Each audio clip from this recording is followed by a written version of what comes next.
नमस्कार. आज आपण पाहणार आहोत फणसाचे गोड गोड असे आप्पे. तर सर्वप्रथम आहे ना, मी इथे तांदूळ 3 ते 4 तास चांगला भिजवून घेतलेला होता. आता हा तांदूळ मिक्सरच्या भांड्यामध्ये घ्यायचा आहे. त्यामध्ये ओलं खोबरं आणि गूळ हे मिश्रण आहे ना, चांगलं बारीक करून मिक्सरला वाटून घ्यायचं आहे. म्हणजे जास्त पातळही नाही, जास्त घट्टही नाही, मध्यम असं वाटून घ्यायचं आहे. आता हे वाटून झालं का ह्यामध्ये आपला फणसाचा क्रश, मी इथे फणसाचे गरे काढलेले आणि ते मिक्सरला फिरवून घेतलेले आहेत.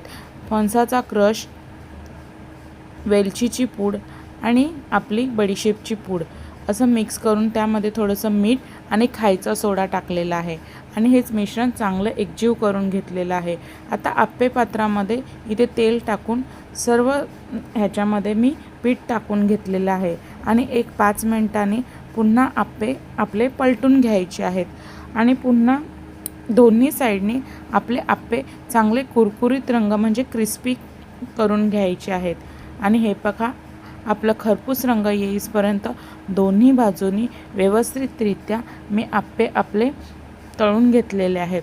अशा प्रकारे फणसाच्या आप्प्याची रेसिपी वर्लीची मोनाली या यूट्यूब चॅनलवर अपलोड झालेली आहे. रेसिपी आवडल्यास नक्कीच चॅनलला लाईक, शेअर, सबस्क्राईब करा. धन्यवाद.